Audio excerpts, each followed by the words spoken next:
Grammar के हमने structures पढ़ी थी, उन स्ट्रक्चर्स को हम डिस्कस करते हैं। बहुत इंपॉर्टेंट स्ट्रक्चर्स थी और वो थोड़ा टॉपिक ऐसा लग रहा था शायद मुश्किल या तो, लेकिन हमने बहुत कोशिश की मुख्तलिफ तरीकों से समझाने की, एग्जाम्पल्स, टेस्ट, प्रैक्टिस टेस्ट। तो इस तरीके से मैंने बहुत सारा स्टफ दिया आपको कि मतलब आसान और इजी हो जाए।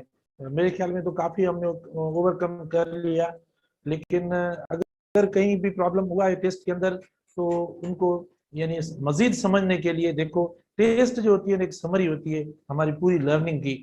तो आप देखें बेटा, ये क्वेश्चन जो है जो आपकी टेस्ट में मैंने दिए, अब उनको हम थोड़ा एक्सप्लेन भी कर लेते हैं। अब आप देखिए क्वेश्चन नंबर 1 जो दिया हुआ है ना, which example shows a noun clause acting as a noun in a complete sentence. यानी नाउन क्लॉज पूछ रहा है आपसे। क्या पूछ रहा है? नाउन क्लास के बारे में आपसे पूछ रहा है बेटा, नाउन क्लास क्या होता है। तो आप देखें जो नाउन क्लास बनता है वो जो रिलेटिव प्रोनाउंस होते हैं, उन रिलेटिव प्रोनाउंस से हम जो वो नाउन क्लास बनाते हैं।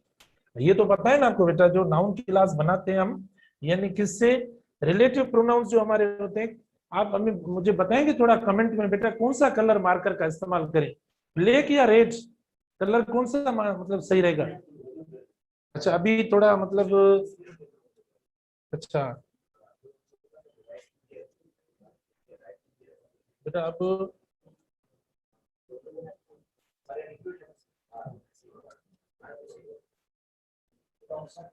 ठीक है। तो मतलब आप देखें, अब जो बेटा देखें थोड़ा हमने इसको इनलार्ज किया है और कलर जो है वो आप मुझे बताएं जो कलर आपको सुटेबल लगे। रेड कलर, चलो ठीक है। तो रेड कलर, देखो कलर भी बहुत है हमारे पास पड़े, जो आप बोलेंगे उससे हम पढ़ाएंगे आपको। ठीक है, 3 3 6 3 9 कलर पड़े और हम खुद के भी बना सकते हैं।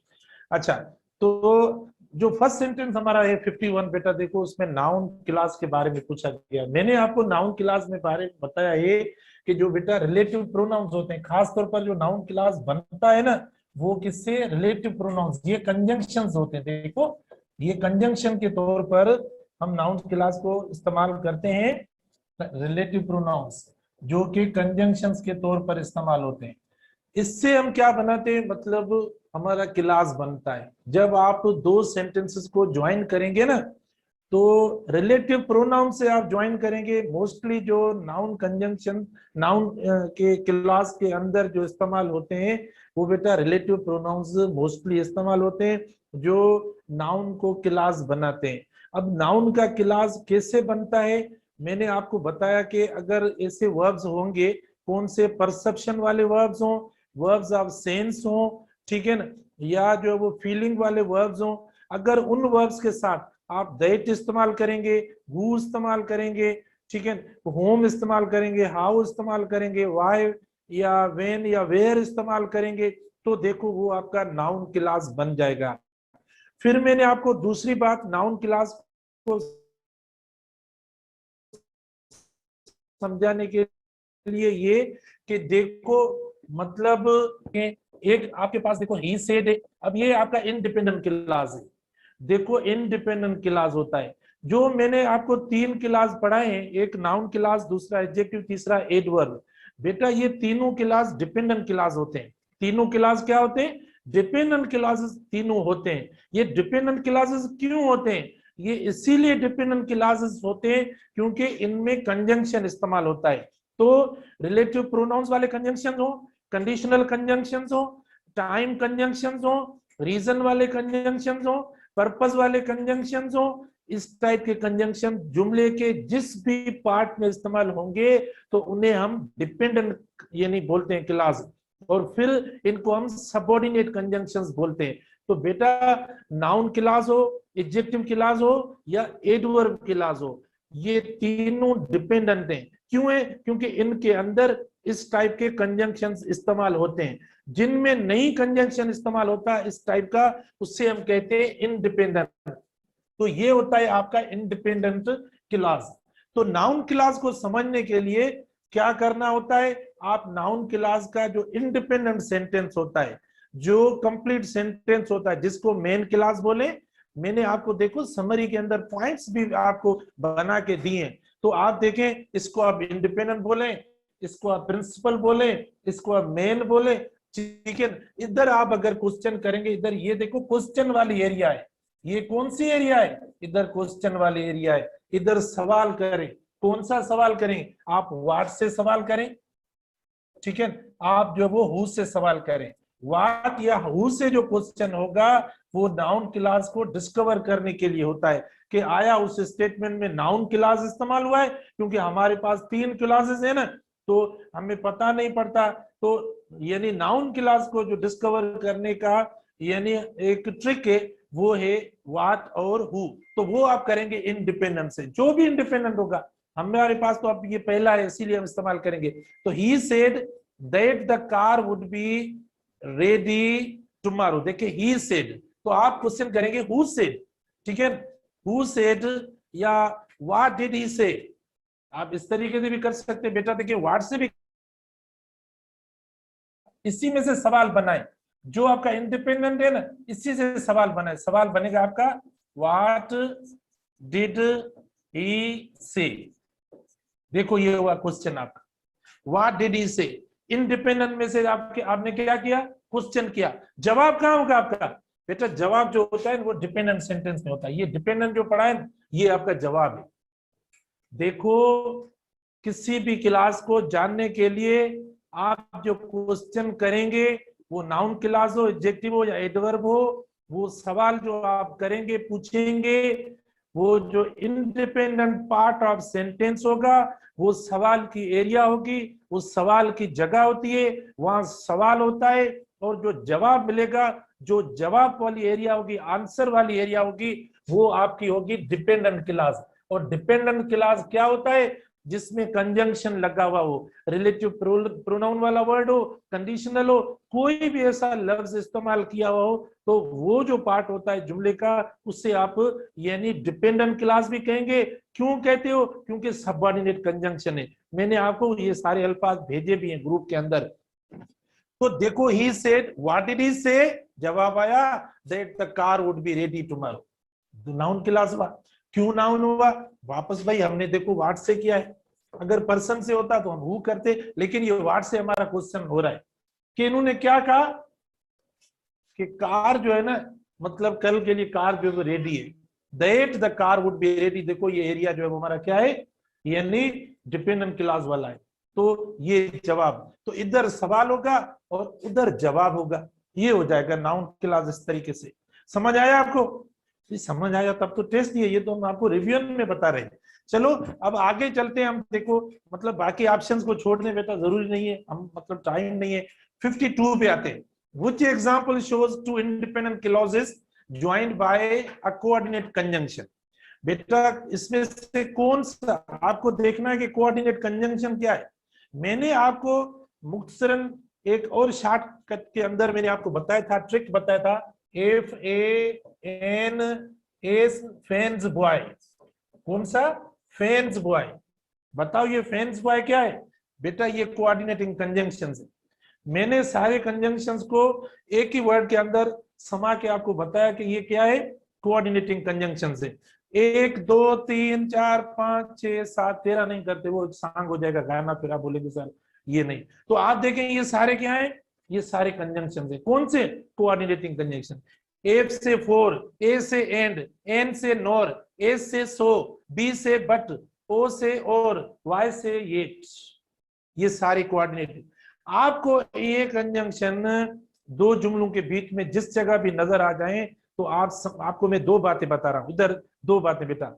इनमें से कोई भी कंजंक्शन आपको दो सेंटेंस के दरमियान नजर आए तो ये समझ लें एक तो कोऑर्डिनेटिंग कंजंक्शन है ये, और फिर दूसरा कंपाउंड सेंटेंस है। कंपाउंड सेंटेंस हमेशा इन कंजंक्शन से मिलता है, इन कंजंक्शन से बनता है, इन कंजंक्शन से इनकी फॉर्मेशन होती है। क्योंकि कंपाउंड में क्या होता है, दूसरी बात, दोनों जो सेंटेंस होते हैं ना वो इंडिपेंडेंट होते हैं, अपनी मीनिंग में कंप्लीट होते हैं। तो इसीलिए आपका एक सेंटेंस ये हुआ बेटा, दूसरा सेंटेंस देखें आपका ये हुआ, दो हो गए। He is hard working, complete है, बिल्कुल मेहनती है, कंप्लीट सेंटेंस है, इंडिपेंडेंट है, किसी पे रिलाई नहीं कर रहा। दूसरा देखो impatient, he is impatient with the laziness of others. अगर किसी को मतलब सुस्त और कायल देखता है तो बेचैन हो जाता है, तो ये भी कंप्लीट है। तो दो कंप्लीट सेंटेंस को जो कंजंक्शन मिलाते हैं ना, उनके नाम है ये। और जब ये मिलाने के बाद इस सेंटेंस का आप नाम भी दे सकते हो। मुझे बता, मैं आपसे पूछता हूँ एक बात, मुझे कमेंट में लिख के बताएं बेटा।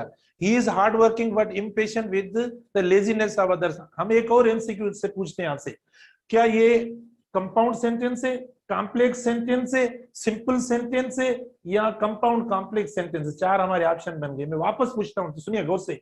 अच्छा, ये जो लिखा हुआ है, मतलब मैं आपसे पूछूं इसी में से कि ये किस टाइप का sentence, which type of the sentence is this? बताएं। Simple sentence, compound sentence, complex compound complex sentence, या जो खाली कॉम्प्लेक्स सेंटेंस? कंपाउंड है, बिल्कुल सही। तो आप देखें, ये आपका दूसरा जो वो एमसीक्यू इसी में से बन गया। तो इस तरीके से आप बिल्कुल शार्प हैं, मुझे पता है कि बहुत जबरदस्त, बहुत एक्स्ट्राऑर्डिनरी स्टूडेंट्स हैं।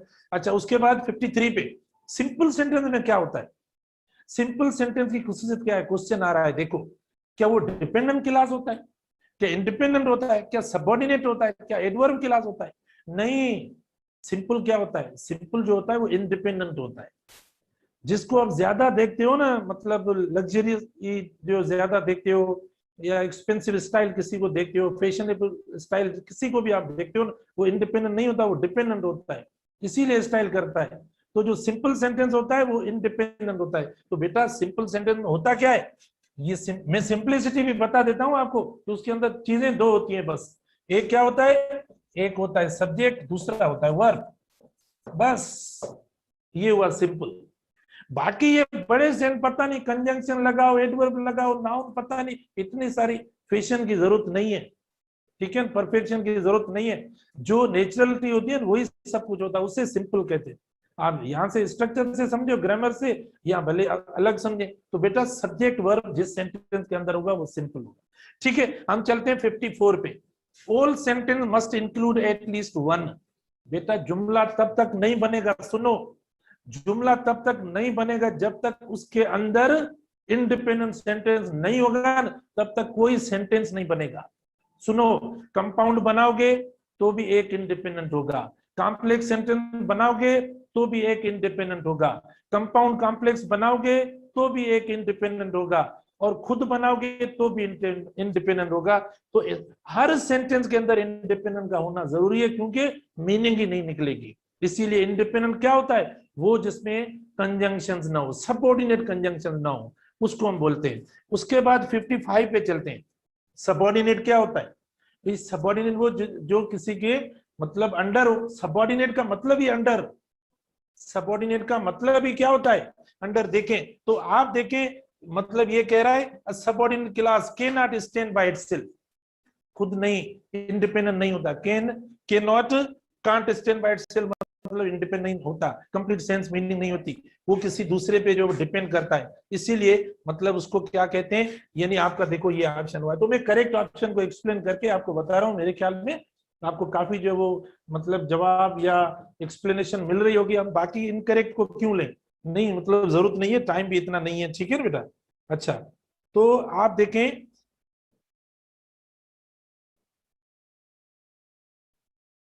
अच्छा ये हुआ आपका 55 हो गया। अब चलते हैं 56 पे। देखो ये जादू लग गया, वरना हम काबू हो जाते। अच्छा 50, अब देखो 55 हो गया बेटा, 56 हमने कर लिया। हाँ 56 नहीं, 55 गया। 56 में which is the relative pronoun in the following subordinate clause? बेटा रिलेटिव प्रोनाउन पूछ रहा है कि मतलब इसके अंदर कौन सा रिलेटिव प्रोनाउन है। अब देखो रिलेटिव प्रोनाउंस बिल्कुल मोस्टली वो WH वाले अल्फाज रिलेटिव प्रोनाउंस हो जाते हैं। दैट, विच वगैरह देखो ये रिलेटिव प्रोनाउन है। अब किसी में भी ये अल्फाज नहीं है। बहुत आसान क्वेश्चन है। देखो ये दैट पढ़ा है, सॉरी, ये जो दैट पढ़ा है ना बेटा, ये दैट जो है वो ये रिलेटिव प्रोनाउन है। दैट जो है रिलेटिव प्रोनाउन, तो ये दैट देखो ये आपका रिलेटिव प्रोनाउन पढ़ा है। आई promised her that I will help her on the day of the party. अच्छा मुझे बताएं ये क्लास कौन सा है? मैं दूसरा आपसे एमसीक्यू पूछ रहा हूँ। मुझे बताएं ये नाउन क्लास है, एडजेक्टिव क्लास है, एडवर्ब क्लास है? कौन बताएगा? मैंने तो सिर्फ आपसे पूछा है दैट, लेकिन मुझे बताओ ये कौन सा क्लास है बेटा?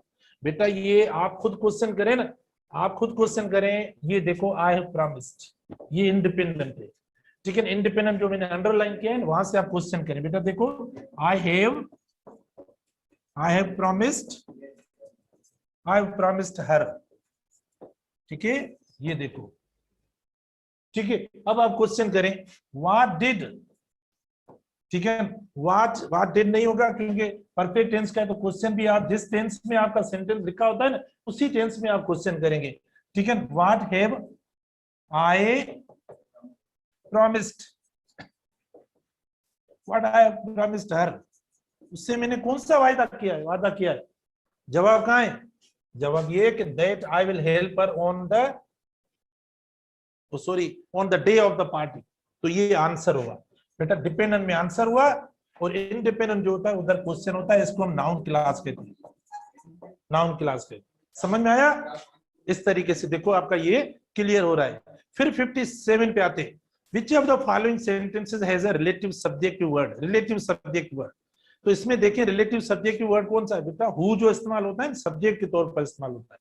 हम जो हु इस्तेमाल करते हैं वो सब्जेक्ट के तौर पर इस्तेमाल करते हैं। हु ये सब्जेक्ट के तौर पर, पर्सन्स या पीपल के लिए इस्तेमाल करते हैं, एज अ सब्जेक्ट इस्तेमाल करते हैं। तो इधर देखो और कोई रिलेटिव, एक तो रिलेटिव WH वाले अल्फाज होते हैं, दैट विच वगैरह वो अल्फाज होते हैं, और तो कोई मतलब इफ नहीं होता, बिकॉज नहीं होता, एंड नहीं होता, फॉर नहीं होता, सो नहीं होता, येट नहीं होता, बट नहीं होता, ऐसे कई कंजंक्शन वो तो नहीं होते। तो रिलेटिव हे एक इस्तेमाल हुआ है, बहुत आसान दे दिया मैंने। देखो ये हुआ who will be selected for the post is not certain. और मुझे बताओ ये कौन सा है बेटा? ये भी नाउन क्लास है। आप खुद क्वेश्चन लगाएं और फिर देखें the post is not certain. आप देखें ये आपका इंडिपेंडेंट इधर आ जाएगा, डिपेंडेंट अब शुरू में इस्तेमाल हुआ है। तो ऐसा नहीं है WH वाले अल्फाज शुरू में नहीं इस्तेमाल होंगे, हो सकते हैं, आप कर सकते हो, ठीक है। तो ये हुए आपके 57 क्वेश्चन हुए, ठीक है। 57 क्वेश्चन यहाँ पर आपके कंप्लीट हुए। अब हम जाते हैं जो है वो अगले पेज पे 58 पे। 58 पे जो है वो हम मतलब जाते हैं, ठीक है बेटा। 58 राइट। अब देखो 58 पे 58 जूम बाबा जूम करें, दिसो दिसो बेटा,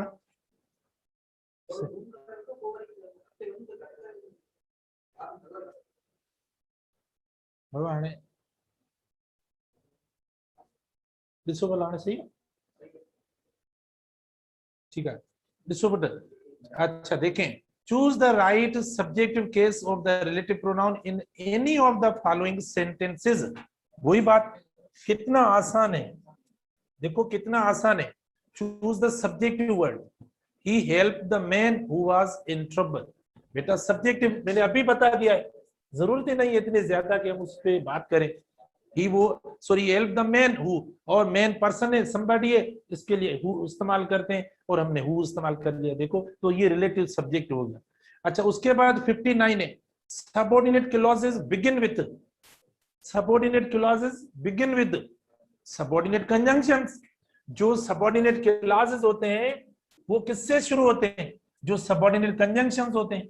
अब सबऑर्डिनेट कंजंक्शंस कौन से होते हैं बेटा? जिस भी सब सेंटेंस में सबऑर्डिनेट कंजंक्शन होगा वो सबऑर्डिनेट सेंटेंस डिपेंडेंट होते हैं। आप इसको डिपेंडेंट बोले या आप इनको सबऑर्डिनेट बोले, दोनों एक ही बात है। और वो कौन से हैं? मैंने आपको कई बार बताया है कि कंडीशनल कंजंक्शन जो होते हैं आपके पास पढ़े, आप पढ़े, मेहनत करें, फिर प्रैक्टिस होगी, फिर अच्छी प्रैक्टिस होती है। पहले लर्निंग होती है, उसके बाद प्रैक्टिस होती है, उसके बाद टेस्ट होती है। ये तीनों चीजें आपस में इंटरलिंक्ड हैं। अगर प्रैक्टिस नहीं करेंगे और एकदम आप टेस्ट पे चले आएंगे तो वो आपकी एरर हो जाएगी। जूम 58 पढ़े हो तो आप देखें वो, ठीक है।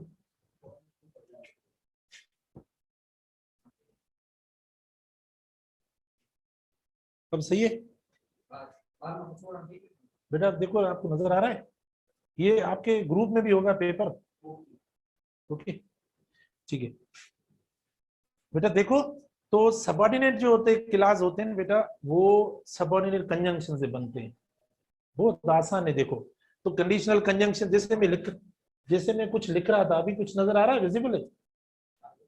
ओके, ठीक है बेटा। कंडीशनल कंजंक्शन जो है वो बेटा, जो कंजंक्शन है बेटा, मैं आपको एक बात बताऊं, जो कोऑर्डिनेट कंजंक्शन है, मैंने फेंस बॉय बताया। देखो अब आसान करते हैं इसको, माइनस करेंगे फेंस बॉय को माइनस करें, बस फेंस बॉय को माइनस करें, बाकी जो भी कंजंक्शन है ना वो है सबऑर्डिनेट कंजंक्शन। क्या?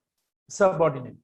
बस फेंस बॉय को खत्म करें, खत्म मतलब वो याद करें, पढ़ें, लेकिन वो इंक्लूड नहीं है। Excluding the conjunctions of fanboys are called what? Subordinating conjunction. इनको एक्सक्लूड करके बाकी जो है ना वो सबऑर्डिनेट होते हैं। दिए भी है मैंने आपको कई, मतलब वो अल्फाज when, where, who, what, which, if, because, ठीक है, ये सारे अल्फाज कई दिए, आपको याद भी होंगे। तो ये मतलब मैंने आपको ये सेंटेंसेस इसीलिए दिए ताकि आप यानी ये ग्रामर के जो टर्म्स हैं टेक्निकली आप इनसे वाकिफ हो जाएं, ये चीजें आपको पता हो, ठीक है ना। भी जब तक आपको कॉन्सेप्ट इन चीजों का नहीं आएगा, ये ऐसा थोड़ी होता है कि आपको सेंटेंस मिले और आप कर ले, नहीं। और इतना जो है वो हम उनको चीजों को सिंप्लीफाई करके कि आप रिलैक्स हो जाएं, लाइट हो जाएं। बेटा अब आते हैं 60 पे। An independent clause has a या एन क्या होता है? Subject and verb. मैंने अभी बता दिया है इंडिपेंडेंट क्लास में क्या होता है। इंडिपेंडेंट क्लास यही, बस देखो सिंपल सेंटेंस। इसका दूसरा नाम क्या है? देखो इसका, इसके नाम दे रहा हूं, किसी भी टाइप से क्वेश्चन आ जाए। इंडिपेंडेंट क्लास किसको क्या होता है? सब्जेक्ट एंड वर्ब होता है। अच्छा, वो सिंपल सेंटेंस भी हो सकता है, वो मेन क्लास भी उसको आप बोल सकते हो, ठीक है बेटा, मेन क्लास भी बोल सकते हो, और आप इसको बेटा इंडिपेंडेंट क्लास भी बोल सकते हो। देखो आपकी मर्जी है, नाम दिए हुए मैंने पॉइंट्स में दिए आपको। सिंपल सेंटेंस इंडिपेंडेंट में क्या होता है? सब्जेक्ट वर्ब होता है, वो सिंपल सेंटेंस कहलाता है, वो मेन क्लास भी कहलाता है, वो इंडिपेंडेंट क्लास भी कहलाता है, जो क्वेश्चन में भी लिखा हुआ है, बस ये होता है। उसके बाद देखें, which of the following is incorrect. Incorrect क्या है? ठीक है ना, which of the following is incorrect बेटा, यानी जो मतलब इनकरेक्ट होता है, इनकरेक्ट देखो क्या है? 61 है।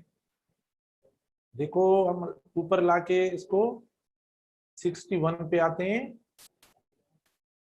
61 पे, ठीक है ना बेटा। तो आप देखें 61 पे ये दिया हुआ है, यानी which of the following is incorrect.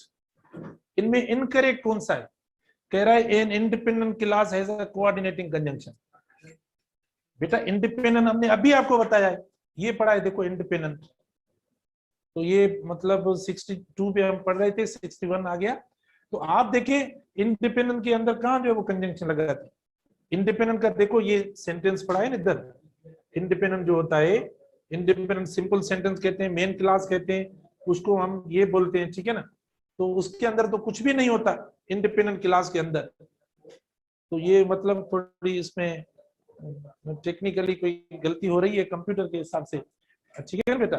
तो आप देखें जो मतलब इसको हम ऐसा करते हैं ताकि आपको समझ में आ जाए वो।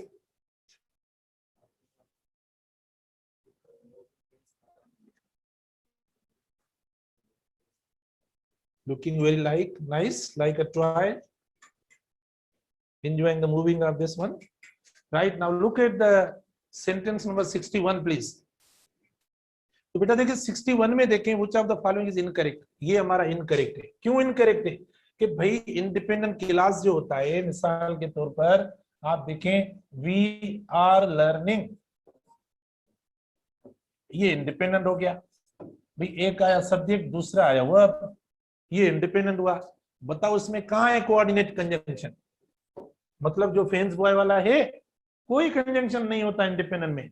तो इसीलिए ये मेरा स्टेटमेंट मैंने गलती की है, मैं अब एडमिट करता हूँ ये मैंने गलती की है, और आपने उसको पकड़ा है कि सर ये आपने गलत दिया है।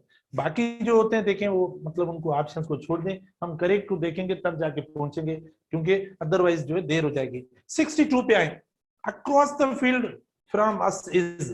Across the field from us is क्या है? Sentence fragment. Sentence fragment. बेटा सेंटेंस फ्रेगमेंट क्या होता है? मतलब जिसमें इनकम्प्लीट थॉट हो।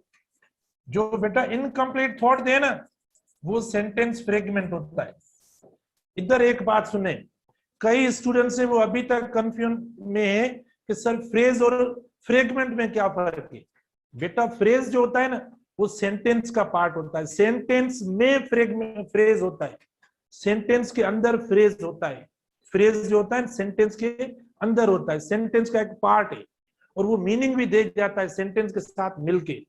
फ्रेगमेंट जो होता है वो अलग होता है, सेंटेंस से अलग होता है। मैं आपको बताता हूं इधर एग्जांपल देकर, देखो फ्रेज और इस दोनों में मैं आपको फर्क बताता हूं। फॉर एग्जांपल आप देखें, अच्छा, she lives in the village, ये आपका फ्रेज हुआ। आप बोलेंगे सर क्यों बोलते हो फ्रेज? एक तो बेटा फ्रेज का मतलब ग्रुप ऑफ वर्ड्स हो, ठीक है, ग्रुप ऑफ वर्ड्स हो। अच्छा फिर देखो ये फ्रेज हुआ, हमने फ्रेज निकाला है।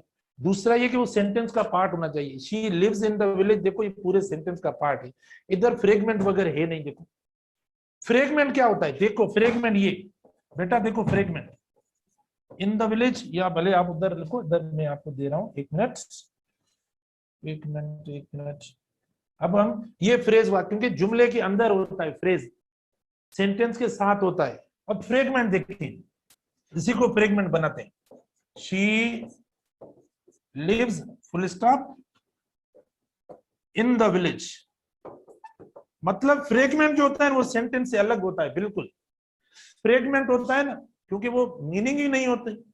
अगर वो देखो लॉजिक क्या है, अगर सेंटेंस में होता तो मीनिंग आ जाती, वो सेंटेंस होता ही नहीं है, वो सेंटेंस होता नहीं है, इसीलिए फ्रेगमेंट है। अगर होता तो हम उसको सेंटेंस ही बोलते हैं ना। देखो सेंटेंस फ्रेगमेंट है, सेंटेंस का टूटा हुआ टुकड़ा है, जाके दूर गिरा है, इसीलिए वो हुआ फ्रेगमेंट। था सेंटेंस का लेकिन अब अलग हो गया, इसीलिए फ्रेगमेंट हुआ।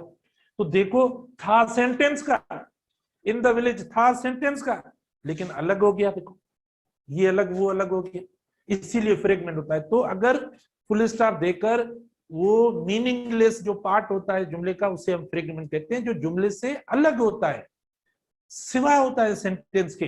ये देखो ये पढ़ा है, शी लिव्स, ये आपका सेंटेंस हुआ, इसको आप एस बोलेंगे, इसको आप एसएफ बोलेंगे। क्या बोलेंगे? एस और एसएफ, ये फर्क, क्योंकि ये मीनिंग ही नहीं दे रहा, ठीक है। ऐसे कई आप आगे भी मैंने काफी ऐसे दिए मैं और भी आपको, जैसे मिसाल के तौर पर मैंने आपको ये भी दिया है, देखो at the bottom, at the bottom, at the bottom full stop दिया, ओके, ही इज स्टिंग। एक तो सर को स्पेलिंग ही नहीं आती, इंग्लिश पढ़ाते हैं। अच्छा ही इज, देखो क्या लिखा हुआ है, at the bottom he is sting. बेटा देखो at the bottom he is sting, आप बोलेंगे सर ये फ्रेज भी है। बेटा फ्रेज जुमले का पार्ट है, सेंटेंस के साथ होता है। जैसे ये देखो हैंड मेरा पार्ट है बॉडी का, इसी तरीके से सेंटेंस होता है, लेकिन मार्कर मेरे यानी बॉडी का पार्ट नहीं है, ये अलग है। अब ये फ्रेगमेंट है, इस मेरे मतलब बॉडी से इसका कोई ताल्लुक नहीं है, तो फ्रेगमेंट का सेंटेंस से कोई ताल्लुक नहीं होता, ठीक है। अब ये फ्रेगमेंट हुआ, फुल स्टॉप लगा हुआ है, इसको आप एसएफ बोलेंगे, इसको क्या बोलेंगे, इसको सेंटेंस बोलेंगे, ये हुआ, ये होता है। अच्छा आप अगर आप देखो, आप बोले सर नहीं से हमें इसको फ्रेज मानेंगे, नहीं आप गलत पढ़ा रहे हो फ्रेज। बिल्कुल आपकी बात मानेंगे, आपसे जिद कब किया है हमने, आपसे कोई जिद नहीं है, आप जो बोलेंगे सही है, बिल्कुल आते हैं। आप जो बोल रहे हैं ना, मैं आता हूं उसी पे आता हूं। चलो आप बोलते हैं सर फ्रेज करो उसको, मैं करता हूं, आप क्यों नाराज होते हो, गुस्सा ना करो। ये हो गया। अब देखो जो आप बोलते हैं ना कि सर फ्रेज है, अब फ्रेज है बेटा, अब ये फ्रेज हुआ एक तो, अब देखो, अब ये क्या हुआ, पीएच हो गया, इसको इसको आप पीएच बोलेंगे, ये फ्रेज हुआ, इधर ये फ्रेज हुआ। अब फुल स्टॉप नहीं, जुमला है कि इसको स्मॉल कर देना, कि यानी एट द बॉटम, इसको स्मॉल लेटर में कर देना, एच जो है स्मॉल हो जाएगा, at the bottom he is sting. अब ये फ्रेज और ये आपका सेंटेंस हो गया। फुल स्टॉप देंगे फुल स्टॉप देंगे, ये आपका। अब जो आप बोले बोले तो मैं फुल स्टॉप देकर इसको ए सेव करूं, बोलो तो फुल स्टॉप मतलब हटा के फ्रेज करो, जो आपको सही लगे। लेकिन मुझे ये सही लगता है कि आपको सेंटेंस फ्रेगमेंट में थोड़ा फर्क प्रॉब्लम आ रहा है, तो इसीलिए मैं फुल स्टॉप देता हूं और इसको करता हूं ए सेव, सॉरी इसको ए सेव करता हूं, तो ये आपका एस हो गया। ठीक है, तो सेंटेंस में से आप कर सकते हो, अलग करके वो हो सकता है ऐसे। चलो अब आते हैं, मतलब ये हो गया आपका कौन सा सेंटेंस फ्रेगमेंट। उसके बाद आते हैं बेटा देखो, although he is rich, although he is rich क्या है, देखो एक तो सबऑर्डिनेट क्लॉज है, आप इसको सबऑर्डिनेट क्लॉज कहेंगे क्योंकि कंजंक्शन लगा हुआ है। अल्दो इज रिच देखो ये सबऑर्डिनेट क्लॉज है। अच्छा मुझे बताओ अगर और ऑप्शन में दूं, बेटा देखो आप आपकी मैं आके कमेंट चेक करूंगा, आपका कमेंट चेक करने के लिए आ रहा हूं, मैं आपसे क्वेश्चन करता हूं और गौर से मुझे जवाब देना। अल्दो इज रिच, मेरा क्वेश्चन है आपसे, whether it's a sentence fragment और फ्रेज, बताओ क्या ये दूसरा क्वेश्चन में इससे कर रहे हैं। अल्दो इज रिच क्या ये सेंटेंस फ्रेगमेंट है या फ्रेज है, मैं देखने आ रहा हूं, देखता हूं कि आपको बात समझ में आई है नहीं। सेंटेंस फ्रेगमेंट है या जो है वो फ्रेज है। How fast, brilliant, wonderful students, really no words to express your talent, how fast and rapid you are, बिल्कुल ठीक है। तो क्योंकि इनकम्प्लीट है अपने थॉट में, अपनी मीनिंग में क्या है, इनकम्प्लीट है बेटा, आप बिल्कुल ये इसको ऐसे बोल सकते हैं, ऐसे। बहुत मिस कर रहे हैं आपको फिजिकल क्लास में, अगर आप होते, आप जैसे इतने बड़े शागिर्द मिस करते हैं वाकई, जब आपके जवाब और कमेंट देखते हैं कितने फास्ट जवाब दे रहे हो। तो ये बस क्या करें, कोविड जो 19 एक इतनी सीरियस सिचुएशन चल रही है, वरना आप देखें आपकी प्रेजेंस को बिल्कुल महसूस करते हैं, हमें कितना बड़ा फायदा होता है आप जैसे स्टूडेंट्स हमारे साथ होते फिजिकली, तो हम भी बहुत जो वो हमारी लर्निंग होती है हमारी। बस क्या करें, ये सिचुएशंस ऐसी होती हैं, इसमें brilliant students, really no words to express your such talent, right. तो ये हुआ, तो आप खुद ही देखो एक में से 2-3 जवाब खुद ही एमसीक्यू बना रहे हो, और इससे ज्यादा और क्या होगा। बस अब थोड़ा कॉन्फिडेंट रहो, अपने आप पे ट्रस्ट करो, ठीक है ना, कि भाई हम जो वो बिल्कुल सही रास्ते पे जा रहे हैं, कोई मसला नहीं है आप बेटा। अच्छा ये हुआ आपका 63, अब आएंगे हम किस पे, 64 पे आएंगे, सॉरी 64 पे आएंगे।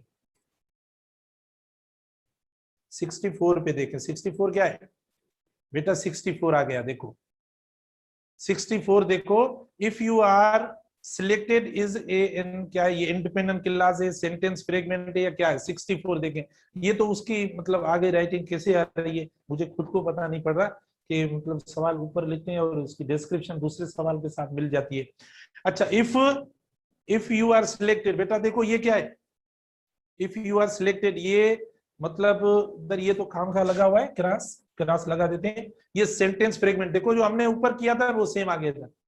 अच्छा इधर मैं आपसे पूछूं, एक तो सेंटेंस फ्रेगमेंट है, दूसरा मैं पूछूंगा ये इंडिपेंडेंट क्लास है डिपेंडेंट क्लास है, इंडिपेंडेंट है डिपेंडेंट है, हाँ बिल्कुल सही बता रहे हो, ये डिपेंडेंट है क्योंकि इसके अंदर इफ लगा हुआ है, राइट। तो ये हमारे 64 क्वेश्चंस हो गए और एक्सप्लेनेशन भी हो गई 64 की। अब आगे चलते हैं, पेज नेक्स्ट पेज पे चलते हैं, आगे पेज जो है ना उस पे हम चलते हैं, देखते हैं एरो नंबर पे नहीं ना, ठीक है बेटा। अब हम चलते हैं 65 पे, हाँ 65 पे चलते हैं, 65 बेटा देख बताना मुझे, जितना आपको नजर नहीं आ रहा तो मतलब हम इनलार्ज कर सकते, बोर्ड जितना तो हो सकता है ये,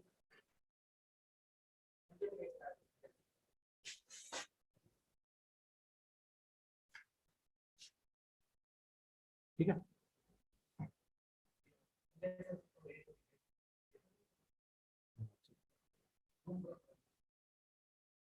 हाँ ठीक है, ओके राइट। तो बेटा देखें, अब आते हैं हम यानी 65 पे, आई रिसीव्ड नो रिस्पॉन्स, आसान है, सिंपल सा सेंटेंस है, अब इस पे बात करना ही फजूल है, देखें क्योंकि इंडिपेंडेंट है, आपका सब्जेक्ट पढ़ाए और वर्ब पढ़ाए, बेटा सब्जेक्ट वर्ब के बाद आप एडवर्ब लगाएं, एडजेक्टिव लगाएं, जो भी एक्सटेंशन आप देना चाहें, सेंटेंस बन जाएगा आपका, ठीक है। कंजंक्शन ना हो, वो इंडिपेंडेंट सेंटेंस होता है। अब ये नहीं कि इंडिपेंडेंट सेंटेंस इतना सादा करें कि सब्जेक्ट और वर्ब हो बस, इतनी सादगी भी सही मतलब नहीं है, मतलब अल्फाज तो आप ऐड कर सकते हो ना, एडजेक्टिव एडवर्ब आपकी मर्जी, जो आप वर्ड्स ऐड करें आप कर सकते हो। तो ये इंडिपेंडेंट क्लॉज हो गया। दे बॉट अ बुक, बेटा देखो बुक के साथ आप क्या लगाएंगे, जाहिर है ये ऑप्शन आपका होगा, हु वगैरह तो नहीं लगेगी, थिंक की बात है, जो इतनी चीजें नहीं है उस पर हम ज्यादा नहीं स्टे करते। That is the place, place के लिए देखो क्या वेयर इस्तेमाल करते हैं, that is the place where mister Riyaz works. Okay, that is the place where mister Riyaz works. देखो तो हम प्लेस के लिए क्या इस्तेमाल करते हैं, वेयर इस्तेमाल करते हैं। 68 देखें, Rizwan who is a teacher teaches us physics is an, कौन सा क्लास है, देखो बेटा एडजेक्टिव क्लास है। क्यों एडजेक्टिव क्लास है, क्योंकि ये हु जो है ना डिस्क्राइब करता है रियाज को, रियाज के बारे में बता रहा है कि रियाज क्या है, क्या करता है। व्हिच मतलब इधर लिख रहा है कि which type of the teacher, okay, a teacher of physics, a teacher who teaches us physics.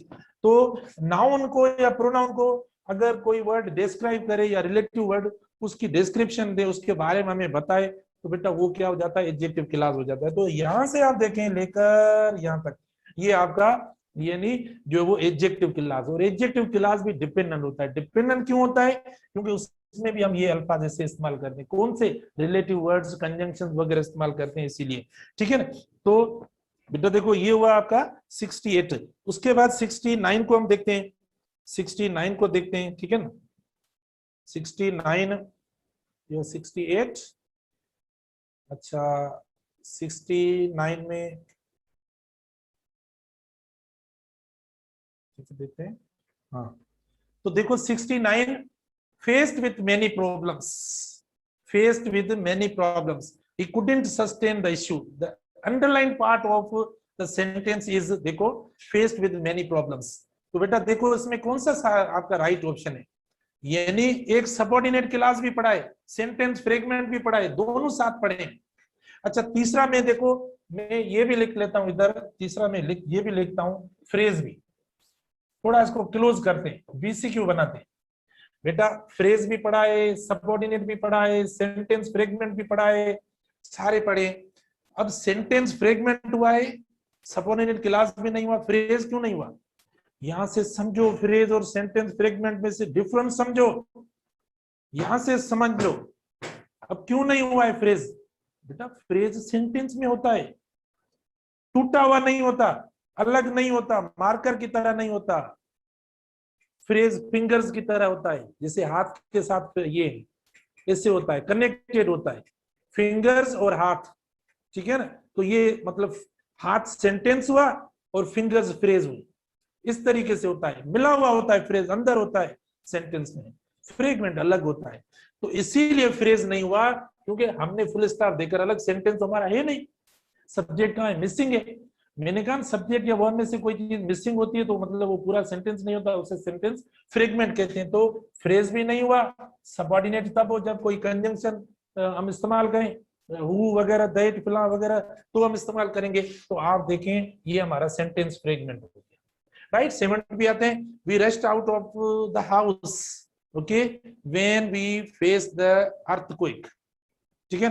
तो आप देखो अलग हुआ है बेटा, देखो सेंटेंस से अलग है, फ्रेगमेंट सेंटेंस से अलग, जो अलग है वो फ्रेगमेंट है, जिसमें इंटीग्रिटी नहीं है, यूनिटी नहीं है ना, वो फ्रेगमेंट है, ठीक है। तो आप देखें इंटीग्रिटी नहीं है, सेंटेंस के साथ कोई इसका रिलेशन नहीं है, तो ये इसीलिए इसको अब ज्यादा मैं बात नहीं करता इसके ऊपर, क्योंकि अब आप समझ गए होंगे फ्रेज और फ्रेगमेंट में, ठीक है।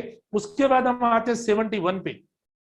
देखो he left the examination hall although he had not completed all his answers, all his answers। क्या हुआ, अब इधर मैं दूसरा ऑप्शन भी दे रहा हूं, क्या इधर लिख रहा हूं, सेंटेंस, सेंटेंस फ्रेगमेंट, बेटा देखो सेंटेंस फ्रेगमेंट, ठीक है ना। अब आप देखो मैंने ऑप्शन ई ऑप्शन दे दिया, ये ई ऑप्शन मैंने दे दिया, ठीक है ना। he left the examination hall although he had not completed all his answers। तो मतलब कहता है ये डिपेंडेंट क्लॉज सही है, राइट है, सबऑर्डिनेट क्लॉज या डिपेंडेंट क्लॉज है, ये राइट मतलब ऑप्शन है, आंसर है।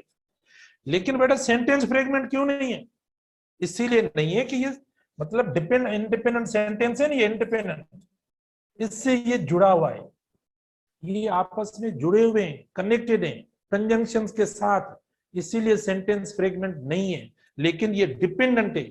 आप बोलेंगे डिपेंडेंट क्यों है? डिपेंडेंट इसकी वजह से। आप बोलेंगे सर ये क्या है, हमें पता नहीं है। ये सबऑर्डिनेट कंजंक्शन है। क्या है? सबऑर्डिनेट कंजंक्शन है। इसको क्या कहते हैं? सबऑर्डिनेट कंजंक्शन कहते हैं। क्या? सबऑर्डिनेटिंग, सबऑर्डिनेटिंग कंजंक्शन आप कहते हैं। तो सेंटेंस फ्रेगमेंट इसीलिए नहीं है क्योंकि ये आ रहा है, देखो कंटिन्यूअस सेंटेंस है, पूरा sentence independent plus plus dependent, ये सेंटेंस है, आप बन सकते हैं इसे। और कौन सा सेंटेंस है? मेरी एक बात सुनो, मैं आपसे पूछता हूं, अगर अब आपको बहुत बड़ा चैलेंज है, मैं अब इस बार भी कमेंट जो आपका चेक करने के लिए आ रहा हूं, सवाल करके सुने, मेरा क्वेश्चन गौर से सुने। ये नहीं है जो मैंने दिया है, मैं अलग एक सवाल पूछ रहा हूँ, ये सवाल भी आ सकता है। मैं आपसे पूछने आ रहा हूँ बेटा, he left the examination hall although he had not completed all his answers। मेरा क्वेश्चन है आपसे कि ये सिंपल सेंटेंस है पूरा, यहां तक फुल स्टॉप तक, मतलब दूसरा एमसीक्यू बना रहे, सिंपल सेंटेंस है, कंपाउंड सेंटेंस है, या कॉम्प्लेक्स सेंटेंस है, या कंपाउंड कॉम्प्लेक्स सेंटेंस। सेंटेंस के 4 टाइप्स है ना। दोबारा क्वेश्चन करता हूं, थोड़ा इधर चाय का कप रखें, नीचे रखें। हाँ आप सुने सवाल मेरा, देखिए सुने सवाल ये कि क्या ये सिंपल सेंटेंस है, नंबर 2 कंपाउंड कॉम्प्लेक्स सेंटेंस है, नंबर 3 ठीक है कॉम्प्लेक्स सेंटेंस है, या जो है वो मैंने चौथा जो आपको बताया वो है, कौन सा है बेटा जल्दी बताएं। शाबाश। हाँ कंपाउंड। बेटा ये कंपाउंड देखो मैं अभी आपको बताया है, ठीक है, इसीलिए तो मैं नहीं आया अभी चेक करने के लिए, मुझे थोड़ा शक था तो मैंने नहीं देखा। हाँ कॉम्प्लेक्स है, ठीक है ना, ये कॉम्प्लेक्स सेंटेंस, ये बेटा कॉम्प्लेक्स सेंटेंस है। अब मैं इधर लिखता हूं, देखो कंपाउंड सेंटेंस कैसे बनता है, सुनिए इधर एक इंडिपेंडेंट सेंटेंस होता है, देखो इधर नहीं इधर लिखता हूं ताकि थोड़ा ज्यादा वाज़ेह हो जाए। बेटा देखो कंपाउंड सेंटेंस की, कंपाउंड सेंटेंस की स्ट्रक्चर दे रहा हूं आपको, कंपाउंड सेंटेंस समझ जाएंगे आप। देखो कंपाउंड में एक इंडिपेंडेंट समझे, plus coordinate conjunction, coordinating conjunction, plus independent sentence. बेटा ये होता है कंपाउंड सेंटेंस। कंपाउंड सेंटेंस में दोनों इंडिपेंडेंट सेंटेंस होते हैं, ये इंडिपेंडेंट देखो इधर इंडिपेंडेंट, दोनों को ज्वाइन कौन सा करे? कोऑर्डिनेट कंजंक्शन, जिनको मैं बोलता हूं, मैंने आपको बताया फेन्स बॉय, फेन्स बॉय। दो इंडिपेंडेंट सेंटेंसेस को हम जो है वो फेन्स बॉयज, दो इंडिपेंडेंट सेंटेंसेस। बेटा इधर देखो अल्दो कहाँ है इंडिपेंडेंट, ये तो डिपेंडेंट है, सबऑर्डिनेट कंजंक्शन। कॉम्प्लेक्स में क्या होता है, देखो कॉम्प्लेक्स में क्या होता है इधर मैं बताता हूँ साफ करके। बेटा थके हो तो बताना, देखो हम भी थक जाते हैं, ऐसा नहीं है, अगर आप थके हो तो बस माशाल्लाह, जरूरी नहीं है। देखो तो बेटा देखें, मैं बताता हूं, ये हुआ इंडिपेंडेंट का। कॉम्प्लेक्स सेंटेंस कैसे बनता है, देखो कॉम्प्लेक्स सेंटेंस देखो मैं आपको बताता हूं। बेटा कॉम्प्लेक्स में एक इंडिपेंडेंट सेंटेंस होता है, एक इंडिपेंडेंट सेंटेंस होता है, इंडिपेंडेंट, प्लस क्या होगा, प्लस आप इस्तेमाल करेंगे सबऑर्डिनेट कंजंक्शन, सबऑर्डिनेट कंजंक्शन और डिपेंडेंट सेंटेंस। इसको डिपेंडेंट हो जाएगा, डिपेंडेंट सेंटेंस या क्लॉज आप जो बोले, ये कॉम्प्लेक्स होता है। कॉम्प्लेक्स में एक इंडिपेंडेंट होता है। अब देखो he left the examination hall, ये आपका एक इंडिपेंडेंट है, दूसरा ये डिपेंड कर रहा है किसके ऊपर, इसके ऊपर, जो फर्स्ट सेंटेंस ये कॉम्प्लेक्स सेंटेंस हमने पढ़ा है ना, एक इंडिपेंडेंट होता है, एक इंडिपेंडेंट सेंटेंस, फिर सबऑर्डिनेट कंजंक्शन आप लगाएंगे, although, because, when, where, why वगैरह, व्हाट, हु, दैट वगैरह ऐसे इस्तेमाल करेंगे, और फिर आगे जो होगा वो डिपेंडेंट सेंटेंस हो जाएगा, ये आपका कॉम्प्लेक्स सेंटेंस हो जाएगा। आप और पूछेंगे कि सर यानी कंपाउंड कॉम्प्लेक्स सेंटेंस क्या होता है, मैं वो भी बता दूंगा। देखो वो अपने हमने तो कल पढ़े थे, शायद कल या परसों पढ़े थे, ठीक है ना, क्या कंपाउंड, देखो compound, compound complex, compound complex क्या हो, देखो बेटा कंपाउंड कॉम्प्लेक्स में क्या होता है, कंपाउंड कॉम्प्लेक्स में एक इंडिपेंडेंट, देखो एक इंडिपेंडेंट ठीक है, plus coordinate conjunction, coordinating conjunction, ठीक है। फिर दूसरा इंडिपेंडेंट क्लास या सेंटेंस जो बोले, ठीक है, ये प्लस सबऑर्डिनेटिंग कंजंक्शन, सबऑर्डिनेट, एक तो सर को स्पेलिंग नहीं आती, ग्रामर पढ़ाते हैं, अच्छा, प्लस डिपेंडेंट क्लास, इसको क्या कहते हैं बेटा, डिपेंडेंट क्लास, इसको कहते हैं कॉम्प्लेक्स। देखो, एक इंडिपेंडेंट सेंटेंस, दूसरा इंडिपेंडेंट सेंटेंस, नाम क्या है, कंपाउंड कॉम्प्लेक्स है, मतलब दो कंपाउंड, कंपाउंड दोनों में ऊपर देखो क्या लिखा हुआ है, दो इंडिपेंडेंट सेंटेंस होते हैं, ठीक है ना बेटा, दो इंडिपेंडेंट सेंटेंस होते हैं। तो एक इंडिपेंडेंट सेंटेंस आपका ये हुआ, दूसरा इंडिपेंडेंट ये हुआ, और कोऑर्डिनेट कंजंक्शन से आप ज्वाइन करेंगे, और उसके बाद subordinate conjunction, although, because, when, where, why, तो वो डिपेंडेंट हो जाएगा, उसको हम कहते हैं कॉम्प्लेक्स, उसको क्या कहते हैं, कॉम्प्लेक्स। तो ये हुए आपके 71। उसके बाद अब आगे, अब देखिए बेटा, हम बात करेंगे 72 की, बात करेंगे 72 की, बेटा 72 की बात करेंगे, 72 की हम बात करेंगे। देखो 72 में देखें, when I found my cell phone, when I my, देखो पूरा जवाब, पूरा जो वो नहीं है, मतलब कंप्लीट सेंस नहीं है, सेंटेंस फ्रेगमेंट हो रहा है, क्या हो रहा है, सेंटेंस फ्रेगमेंट, बस इसमें मसला नहीं है। फिर identify the choice that contains only complete sentence, बेटा ये कंप्लीट नहीं है फर्स्ट वाला, क्योंकि फुल स्टॉप लगा हुआ है, क्या लिखा हुआ है,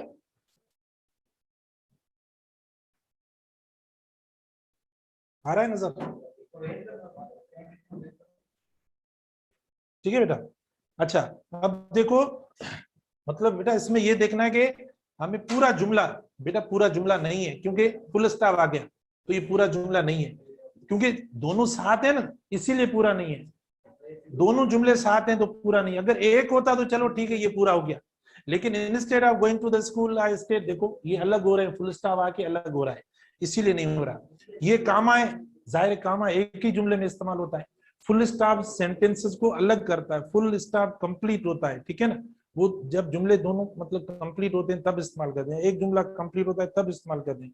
कामा पंक्चुएशन मार्क्स में पढ़ाऊंगा आपको, ठीक है ना। तो आप देखिए एक ही सेंटेंस होता है, उसमें कामा इस्तेमाल होती है, कामा सेंटेंस को सेपरेट नहीं करता।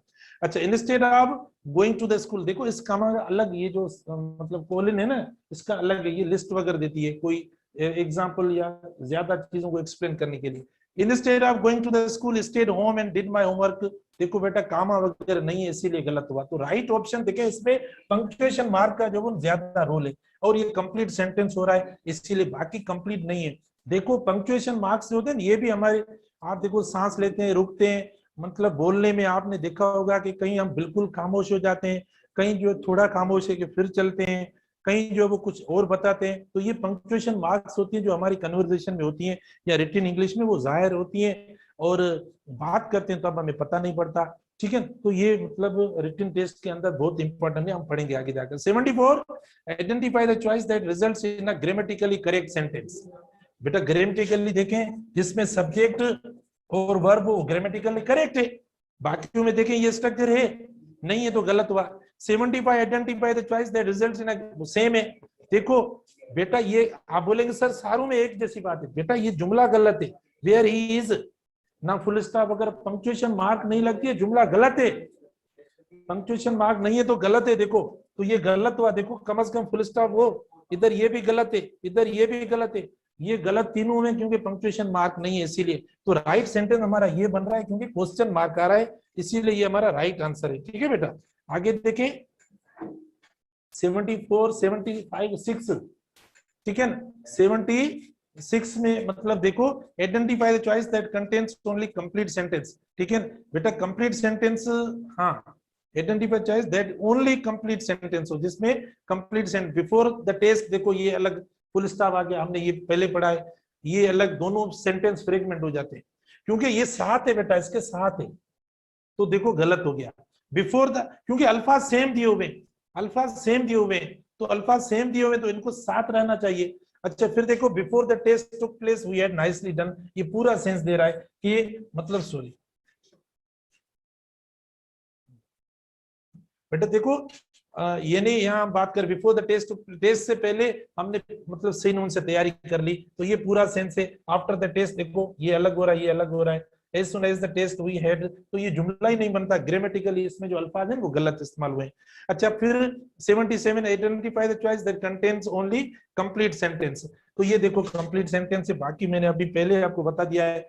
अच्छा उसके बाद आप देखें यानी 78 है बेटा, 78 में देखो सिंपल सेंटेंस की बात है। I came for Rizwan and Razia at the bus station, ये कंपाउंड नहीं है।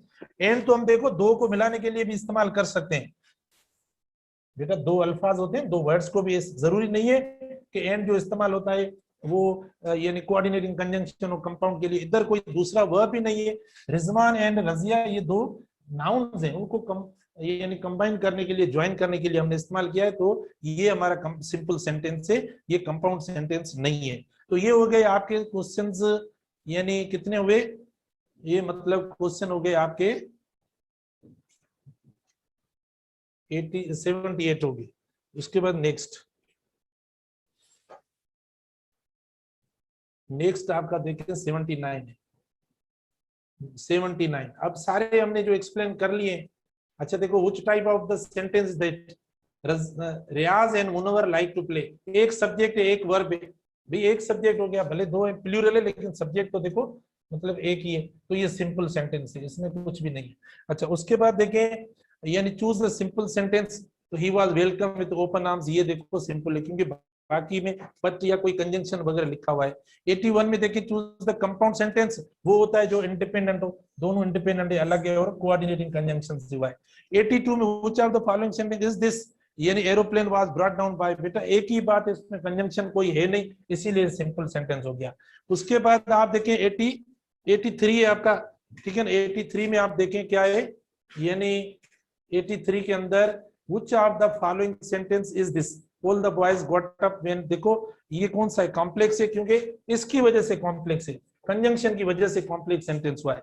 फिर 84 बेटा देखें, यानी which of the following sentence is this, Pakistan is a new state or to be more exact a new democracy, क्योंकि ये दोनों इंडिपेंडेंट है, Pakistan is a new state, एक ये हुआ और to be more exact new democracy, दो सेंटेंस अलग इंडिपेंडेंट है, तो ऐसे सेंटेंस को हम क्या कहते हैं, इंडिपेंडेंट सेंटेंस कहते हैं, राइट।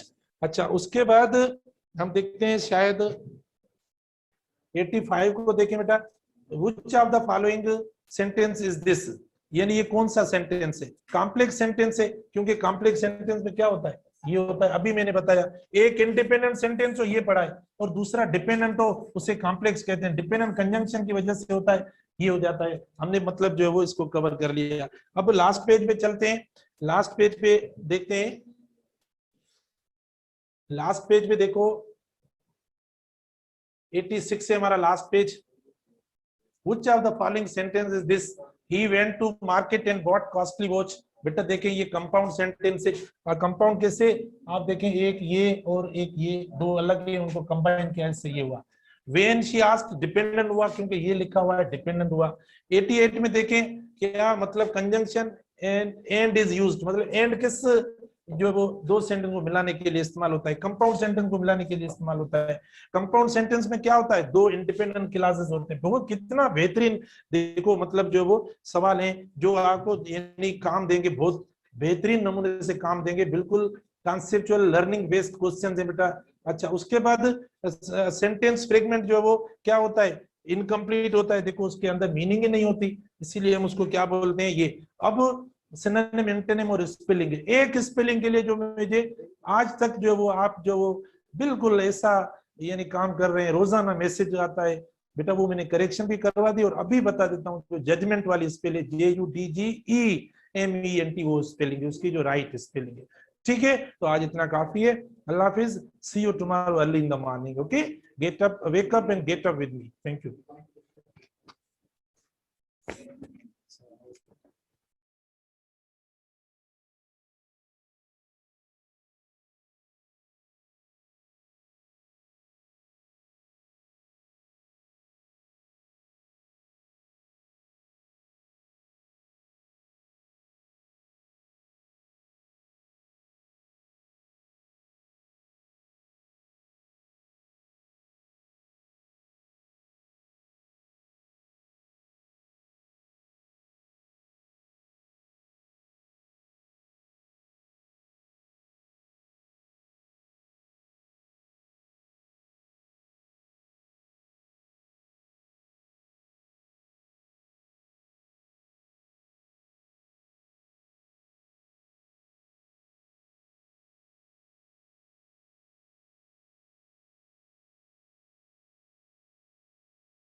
अच्छा बेटा, पेपर के रिमेनिंग जो क्वेश्चन से आज कर लेते हैं, और कल से जो है रिवीजन की क्लास भी रखेंगे, और सिंध का जो सिलेबस है, अगर डी ब्लॉक एलिमेंट्स यहाँ से आप पढ़ रहे हो तो डी ब्लॉक एलिमेंट्स मैं सिंध से आपको शाम को पढ़ा दूंगा।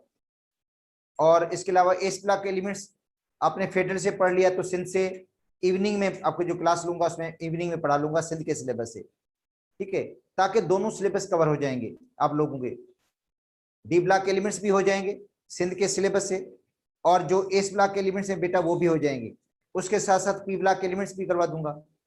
और बाकी जो पहला चैप्टर है वो जो है पीरियड वाला, वो किसी भी सिलेबस में वैसे है ही नहीं, ना तो पंजाब के अंदर है ना इसके अंदर है, फेडरल के अंदर है, तो उसमें से कोई क्वेश्चन आने के चांसेस भी नहीं है, ठीक है बेटा। तो बाकी ये जितने भी चैप्टर्स रिमेनिंग हैं वो आपको मैं पढ़ा दूंगा सिंध के सिलेबस से, इनऑर्गेनिक केमिस्ट्री के।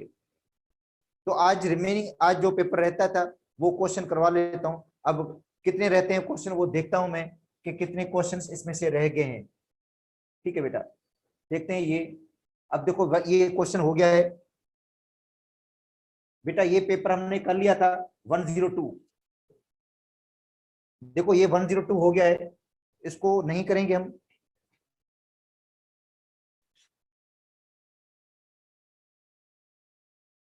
डिलीट करो थे।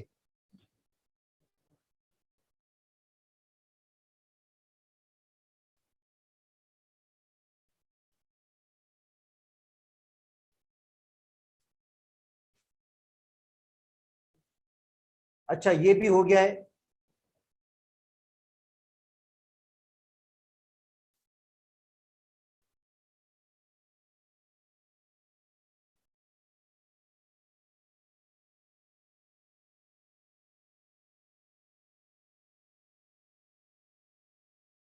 अच्छा ये नहीं हुआ बेटा,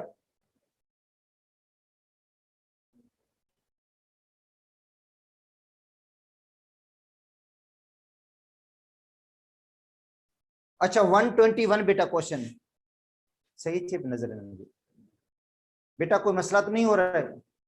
121, अच्छा 121 में ये है कि which of the following is the most electropositive element, बेटा इनमें से कौन सा एलिमेंट है जो इलेक्ट्रोपॉजिटिव है?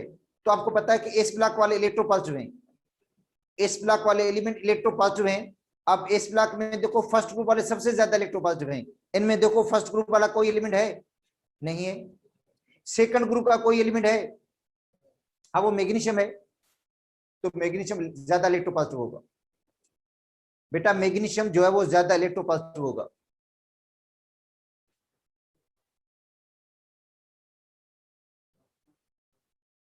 ठीक है, अब उसके बाद है 122, अच्छा तो 122 में क्या है बेटा, which one of the following statement is false, कि कौन सी स्टेटमेंट है जो बेटा फॉल्स है? Electron affinity of chlorine is less than fluorine, electron affinity chlorine की कम है फ्लोरीन से, बेटा ये रॉन्ग है, एक्चुअली इलेक्ट्रॉन एफिनिटी क्लोरीन की ज्यादा है, क्लोरीन की जो इलेक्ट्रॉन एफिनिटी है वो 349 है माइनस में, और फ्लोरीन की 328 है, पढ़ी होगी आप लोगों ने वैल्यूज ये याद की होंगी, क्लोरीन की जो इलेक्ट्रॉन एफिनिटी है वो 349 है बेटा, 349 इलेक्ट्रॉन एफिनिटी है, और वैसे भी क्लोरीन की इलेक्ट्रॉन एफिनिटी पूरे पीरियड में सबसे ज्यादा है, ठीक है।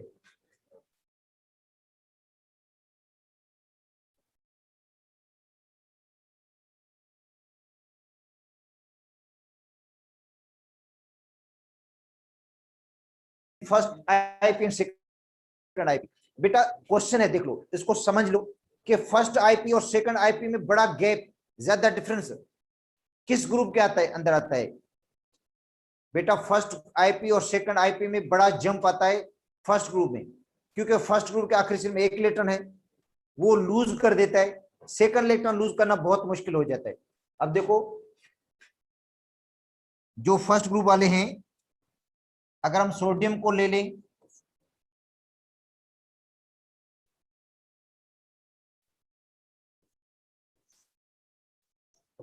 टू 8 1,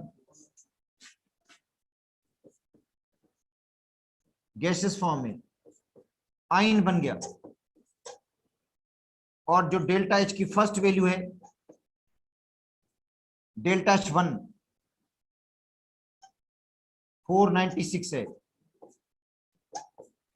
किलो जूल प्लस की। अब जो सेकंड आईपी है इसकी,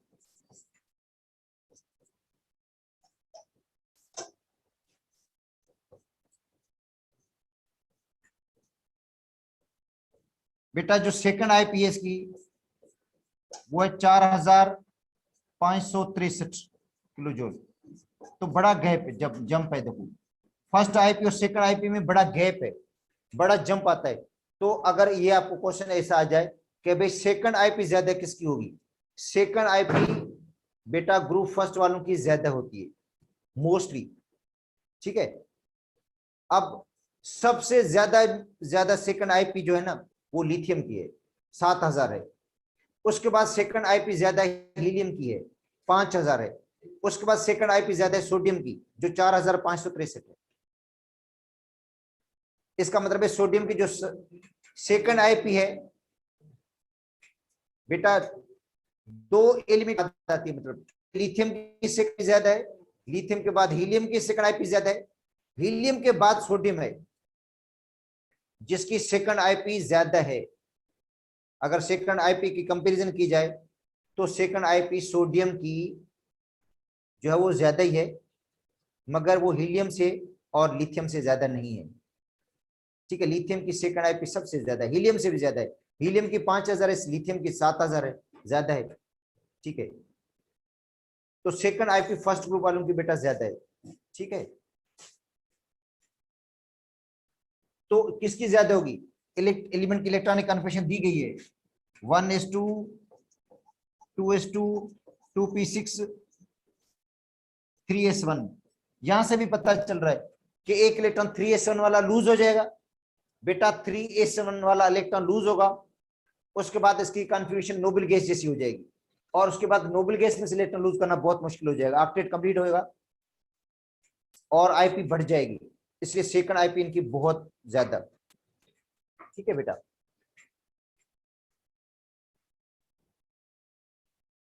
हाँ 124 क्वेश्चन में है, in comparison to the boron beryllium has, बेटा in comparison to the boron beryllium has lesser nuclear charge. Beryllium की न्यूक्लियर चार्ज लेस है मगर आईपी ज्यादा है। बेरिलियम की जो न्यूक्लियर चार्ज है वो तो लेस है बट ग्रेटर फर्स्ट आईपी, मगर फर्स्ट आईपी क्या है, ज्यादा है। Lesser nuclear charge and greater first IP. Nuclear charge तो लेस है मगर उसकी आईपी ज्यादा है। वो इसलिए ज्यादा है क्योंकि बेरिलियम का जो एस ऑर्बिटल है वो कंप्लीटली फिल्ड है। बेरिलियम का एस ऑर्बिटल कंप्लीटली फिल्ड है, जबकि बोरान के पी ऑर्बिटल में एक इलेक्ट्रॉन होता है, ठीक है। तो कंप्लीट फील्ड ऑर्बिटल की वजह से बेरिलियम की आईपी ज्यादा हो जाती है बोरान से, मैग्नीशियम की आईपी ज्यादा हो जाती है एल्यूमिनियम से, ठीक है बेटा। तो अगले पेज पर आते हैं हम।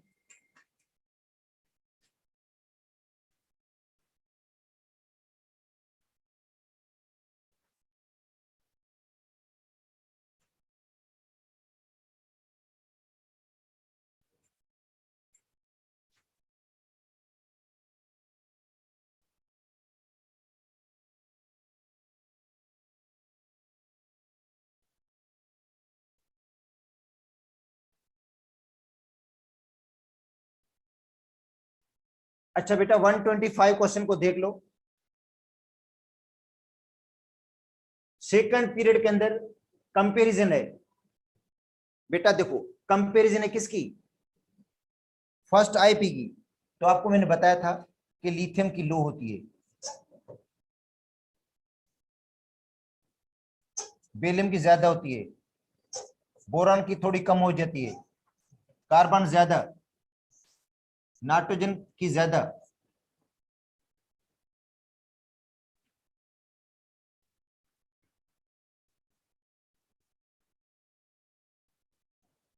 नाइट्रोजन के बाद ऑक्सीजन की थोड़ी कम, फ्लोरीन ज्यादा और नियन ज्यादा। तो अब कंपेयर, आप खुद देख लो, आप तरतीब इसकी बना लो, क्या होगा, पहले नियन आएगा, नियॉन की ज्यादा है, नियॉन के बाद फ्लोरीन आएगा, फ्लोरीन के बाद कौन आएगा, नाइट्रोजन आएगा, नाइट्रोजन के बाद कौन आएगा, ऑक्सीजन आएगा, ऑक्सीजन के बाद कौन आएगा, कार्बन आएगा, कार्बन के बाद कौन आएगा, कार्बन के बाद आएगा बेरिलियम, बेरिलियम के बाद कौन आएगा, बोरान, बोरान के बाद आएगा लिथियम। तो यही देखो तरतीब है बेटा, ये सीक्वेंस है आईपी की। अच्छा उसके बाद है 126। अच्छा 126 में which of the following element which of the following electrons should have the highest value of Einstein energy for the same value of the principal quantum number। अगर प्रिंसिपल क्वांटम नंबर की value same हो, 4s 4d बेटा, 4s हो, 4p हो, 4d हो, 4f हो, तो IP ज्यादा किसकी होगी, आईपी मोर किसकी होगी, 4s की, then 4p, then 4d, then 4f। Reason 4s nucleus के क्लोज होगा बेटा, 4s क्या है, न्यूक्लियस के क्लोज है, जाहिर न्यूक्लियस के क्लोज है तो इलेक्ट्रॉन टाइटली बाउंड होंगे, इसलिए 4s की जो आईपी होगी वो बेटा ज्यादा होगी। तो इसका सही जवाब होगा एस, क्योंकि प्रिंसिपल क्वांटम नंबर सेम है इनका, इनकी तरतीब यही होगी, सीक्वेंस बेटा ये होगी आईपी की।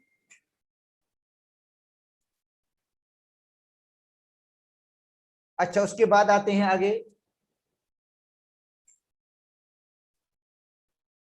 127 पे।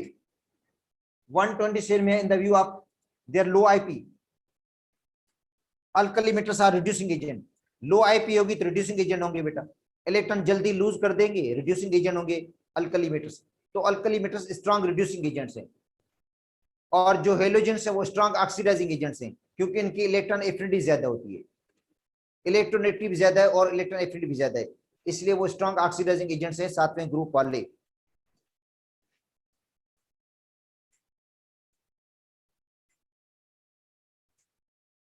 अच्छा उसके बाद है बेटा 128 क्वेश्चन। 128 में क्या है, the screening effect of the inner electrons of the nucleus causes. बेटा screening effect of inner electrons of the nucleus causes decrease in the IP. जाहिर है अगर स्क्रीनिंग इफेक्ट बढ़ेगा बेटा, जो इनर इलेक्ट्रॉन्स है उसका स्क्रीनिंग इफेक्ट बढ़ेगा तो एटम का साइज बढ़ जाएगा बेटा। जैसे स्क्रीनिंग इफेक्ट बढ़ता है ना, इनर इलेक्ट्रॉन्स का रिपल्शन बढ़ जाता है और साइज बिगर हो जाता है, साइज बड़े होने से इलेक्ट्रॉन न्यूक्लियस से दूर चला जाता है और आईपी की वैल्यू कम हो जाएगी। तो इसका मतलब है स्क्रीनिंग इफेक्ट बढ़ने से आईपी की वैल्यू लो होगी, लेस होगी आईपी की वैल्यू।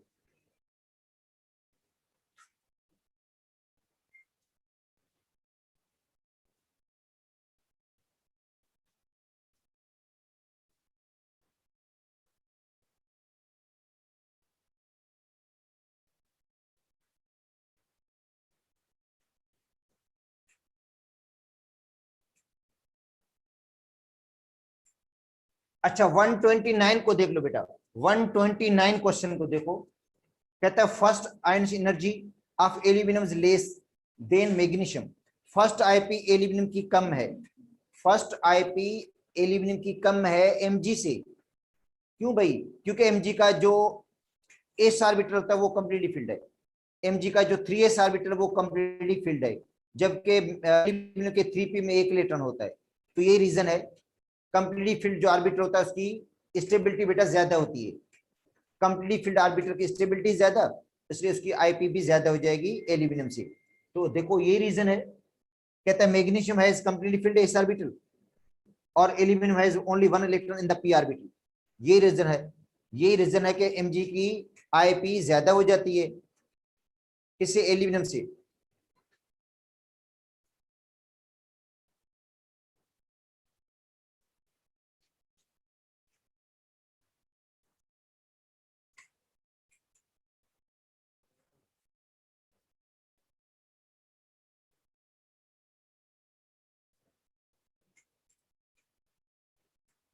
अच्छा बेटा इस क्वेश्चन को देख लो। एक इलेक्ट्रॉन ए एटम में जो एक इलेक्ट्रॉन लूज करेगा और फिर वो दूसरा इलेक्ट्रॉन लूज कर देता है, इसमें थोड़ा मिस्टेक होगी, +2 था, ये चार्ज +2 थी। मैं आपको बता देता हूं, एक्चुअली ये था कि ए से आयन बन जाता है, ए एक इलेक्ट्रॉन लूज करता है, ये होगी फर्स्ट आईपी E1। अब ए आयन दूसरा इलेक्ट्रॉन लूज कर देता है, +2 चार्ज आ जाती है E2।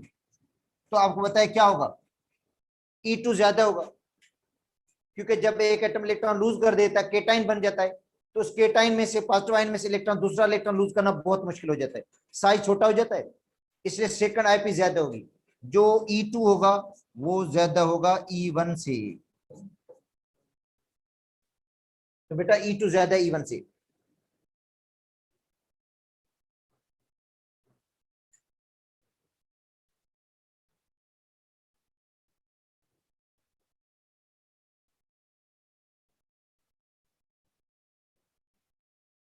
अच्छा 131, which of following has maximum IP, ये क्वेश्चन अभी इंटीटेस में आया था लास्ट ईयर, इसलिए सेम दे दिया ताकि आपको आइडिया थोड़ा हो जाए कि भाई किसकी आईपी ज्यादा होगी, मतलब सिंपल क्वेश्चन आया था, ये कोई डिफिकल्ट क्वेश्चन नहीं है ऐसा। अच्छा अब देखो पोटेशियम और सोडियम, इनकी तो कमी होगी, फर्स्ट ग्रुप वाले हैं। एल्यूमिनियम और मैग्नीशियम, फर्स्ट ग्रुप वाले वैसे भी कम है कि सोडियम की और पोटेशियम की, ये तो कम होंगे, ये तो आएंगी भी नहीं। बात है एल्यूमिनियम और Mg की, जिसको इसकी इरेगुलरिटी का पता होगा बेटा, जिसको इसके रीजन का पता होगा वो मैग्नीशियम कर लेगा, और जिसको रीजन का पता नहीं होगा वो एल्यूमिनियम कर लेगा। तो Mg का जवाब, इसका Mg है बेटा, इसका जवाब देखो, इसके अंदर भी उन्होंने थोड़ी ट्रिक जरूर रखी थी क्वेश्चन के अंदर, मतलब ये सिंपल नहीं था, कंसेप्ट वाला क्वेश्चन था कि कंसेप्ट के मुताबिक जो Mg है उसका जो एस ऑर्बिटल है वो कंप्लीटली फील्ड है, इसलिए Mg की आईपी ज्यादा होगी एल्यूमिनियम से, तो उसका सही जवाब था Mg।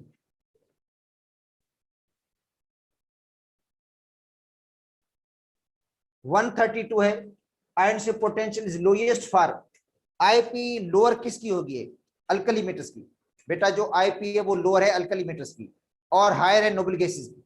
ये भी देखो बेटा, बेसिक चीजें हैं वो याद करनी पड़ेंगी कि आईपी लोअर किसकी होती है, अल्कली मेटल्स की। इलेक्ट्रॉन लोअर किसकी होती है, अल्कली मेटल्स की। रिड्यूसिंग एजेंट स्ट्रॉन्ग कौन है, अल्कली मेटल। बेसिक ऑक्साइड कौन बनाता है, अल्कली मेटल। ठीक है, तो बेटा ये अल्कली मेटल की प्रॉपर्टीज हैं, ठीक है। और अल्कली मेटल्स में रिएक्टिविटी टॉप टू बॉटम बढ़ जाती है, जल्दी पॉजिटिव आयन कौन बनाएगा, अल्कली मेटल। मोर इलेक्ट्रोपॉजिटिव कौन है, अल्कली मेटल। तो बेटा ये चीजें अल्कली मेटल से रिलेटेड है। बड़ा साइज किसका है पूरे पीरियड के अंदर, अल्कली मेटल्स का, और लोअर डेंसिटी है इनकी, मेल्टिंग और बॉइलिंग पॉइंट भी कम होता है उनका। तो देखो बेटा अल्कली मेटल्स है ये इसका सही जवाब।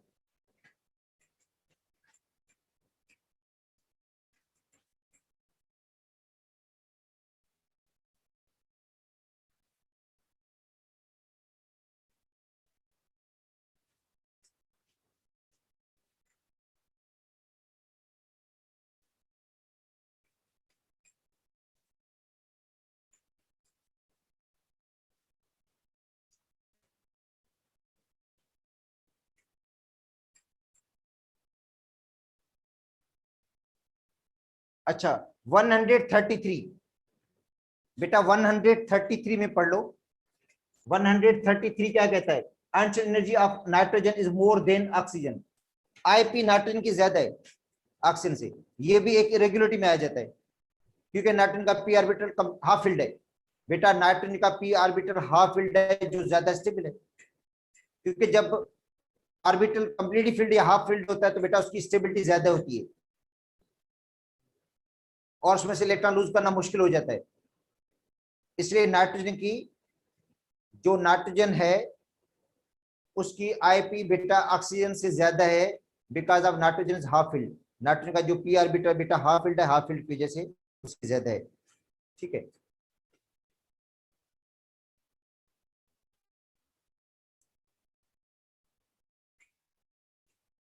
अब आते हैं आयनिक रेडियाई। बेटा जो आयनिक रेडियाई है, आयनिक रेडियस, वो न्यूक्लियर चार्ज के इनवर्सली प्रोपोर्शनल है। अगर न्यूक्लियर चार्ज बढ़ेगा तो आयनिक रेडियाई कम हो जाएगा। बेटा न्यूक्लियर चार्ज बढ़ेगा तो आयनिक रेडियाई क्या हो जाता है, कम हो जाता है। देखो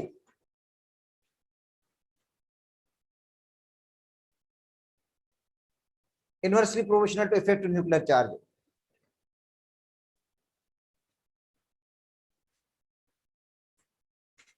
बेटा इधर देखो, सोडियम आयन,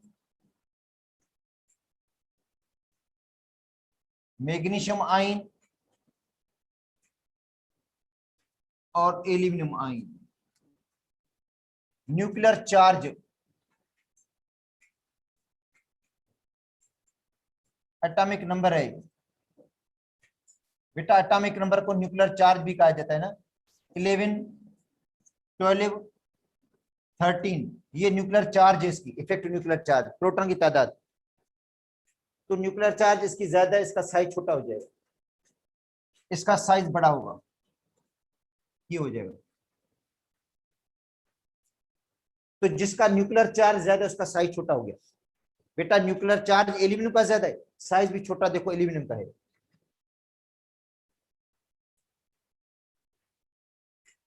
उसके बाद है in the periodic table down the group. बेटा डाउन द ग्रुप क्या होगा, फ्लोराइड, क्लोराइड, ब्रोमाइड, आयोडाइड।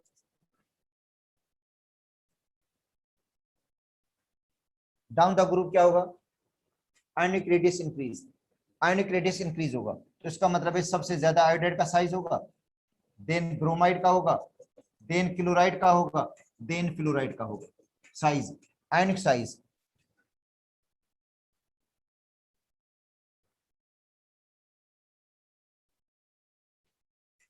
अच्छा 136, which of the following one with largest size। बेटा लार्जर साइज, तो आपको पता है नेगेटिव आयन का साइज लार्जर होता है, जो नेगेटिव आयन से बेटा उनका साइज लार्जर। वैसे जनरली मैं आपको बता देता हूं, फास्फाइड का साइज इसके अंदर है तो नहीं, मगर वैसे आपको बता रहा हूं, फास्फाइड का साइज बड़ा है सल्फाइड से, सल्फाइड का बड़ा है क्लोराइड से, क्लोराइड का साइज बड़ा है किसे, आर्गन से, आर्गन का साइज बड़ा होगा किससे, पोटाशियम से, पोटाशियम का साइज बड़ा होगा कैल्शियम से। क्यों, कैल्शियम का +2 चार्ज है, इसलिए उसका साइज छोटा हो जाता है। तो ये वैसे में जरूरी नहीं थे, मैंने इससे अपने तरफ से मिला दिए हैं इनको। अगर ये ऑप्शन हो जाता फास्फाइड होता तो क्लोराइड से भी इसका साइज बड़ा है, क्लोराइड से सल्फाइड का साइज भी बड़ा है।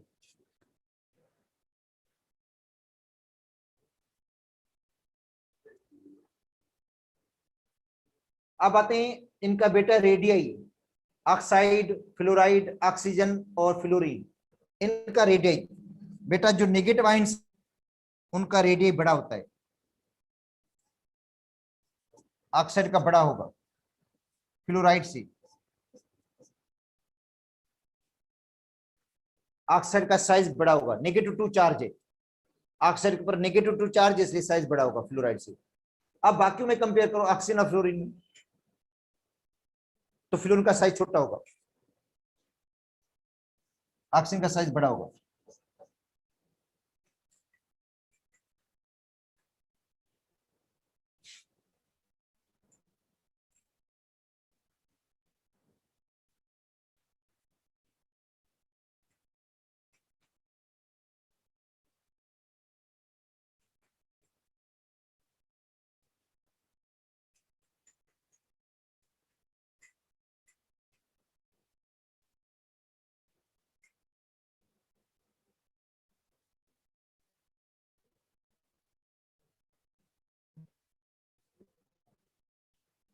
अच्छा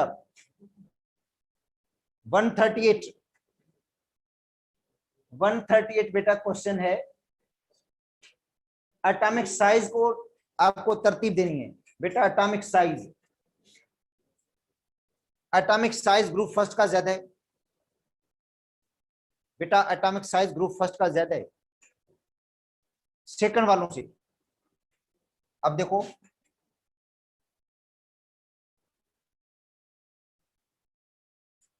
सोडियम Mg, पोटाशियम और बेडियम ये है। तो बेटा साइज रुबिडियम का सबसे बड़ा होगा, रुबिडियम का साइज सबसे बिगर है, ठीक है। रुबिडियम के बाद पोटाशियम आएगा, पोटाशियम के बाद सोडियम आएगा, सोडियम के बाद मैग्नीशियम आएगा, क्योंकि सोडियम का और मैग्नीशियम का सेम पीरियड है बेटा, सोडियम का और मैग्नीशियम का सेम पीरियड है, इसलिए जब इन दोनों की कंपैरिजन करेंगे तो सोडियम का साइज बड़ा हो जाएगा Mg से।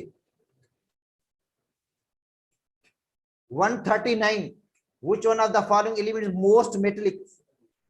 बेटा metallic rate top to bottom बढ़ता है, फास्फोरस, आर्सेनिक, एंटीमनी, बिस्मथ। ये तो भाई ग्रुप के हिसाब से रखे हुए थे।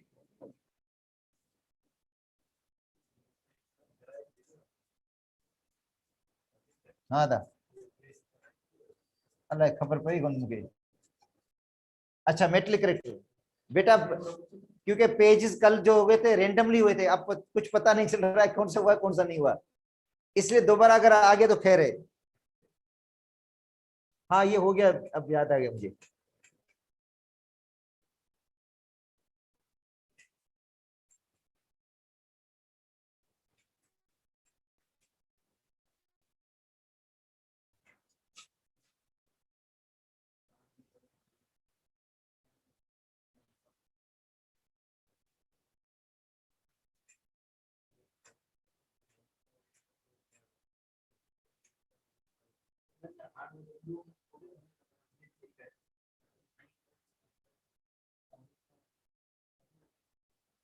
अच्छा ये पेज हो गया बेटा।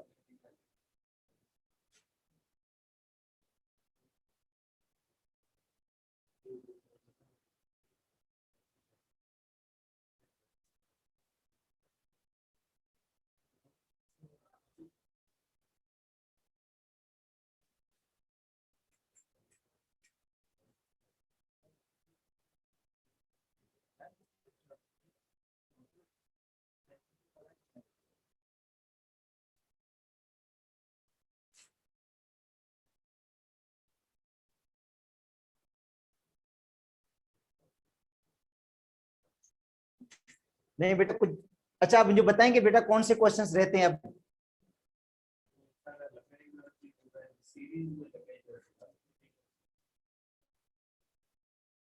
ये हो गया पेज, मुझे लगता है सारे हो गए अब।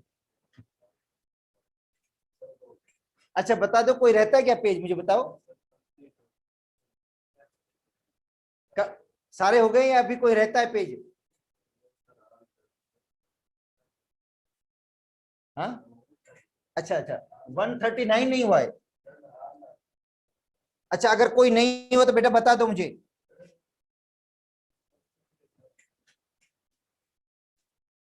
ठीक है अगर हो गया तो आज क्लास खत्म कर दें। चलो भाई आप बोल रहे हैं तो ठीक है। सर मुमताज मुझे बता रहे हैं कि सब बच्चे बोल रहे हैं कि भाई पेपर हो गया। अब कल ये मुझे नहीं बोलना, मैसेज करना बाद में कि सर ये क्वेश्चन फलाना पेज रह गया है। आप लोगों ने अभी बोल दिया कि भाई पेपर हमारा हो गया है, कंप्लीट कंप्लीट हो गया है। ठीक है भाई, तो अब फिजिक्स की क्लास होगी आप लोगों की। और कल से बेटा, कल से मैं आपको बता देता हूं कि सिंध का सिलेबस हम पढ़ेंगे। देखो इवनिंग में अब रिवीजन जो होगी वो सिंध के सिलेबस की होगी, ताकि इंजीनियरिंग के बच्चों को फायदा होगा। अगर कल पैटर्न चेंज होता है, सिंध वाले टेस्ट लेते हैं ना, तो कल ये मुझे नहीं बताना बोलना कि सर आपने ये हमें सिंध का सिलेबस नहीं करवाया। तो आपकी मर्जी है, अटेंड करें या ना करें आपकी मर्जी है भाई, मैं आपको पढ़ा दूंगा। ऑर्गेनिक वैसे भी कंप्लीट है, ऑर्गेनिक सिंध के सिलेबस, पंजाब का सिलेबस कंप्लीट है, कोई इसमें टॉपिक नहीं छोड़ा था हमने। जबकि इनऑर्गेनिक केमिस्ट्री में थोड़ा फर्क तो है, कुछ ट्रेंड्स वगैरह सेम ही है बेटा, कुछ जरूर डिफरेंस भी है। तो वो मैं आपको पढ़ा दूंगा, इतने दिन नहीं लगेंगे इसमें। तो इवनिंग जो क्लास होगी अब उसमें रिवीजन जो होगी वो सिंध के सिलेबस के हवाले से होगी। हाँ, उसमें डी ब्लॉक एलिमेंट्स के ट्रेंड दोबारा पढ़ा दूंगा, मगर सिंध के सिलेबस के हवाले से पढ़ाऊंगा मैं। जो सिंध के सिलेबस में लिखा वो वही पढ़ाऊंगा आप लोगों को, ठीक है बेटा। इसलिए दोनों सिलेबस आपके कवर हो जाएंगे, आपको पता चलेगा कि सिंध के सिलेबस में और फेडरल के सिलेबस में क्या फर्क है, ये भी पता चल जाएगा। और ठीक है बेटा।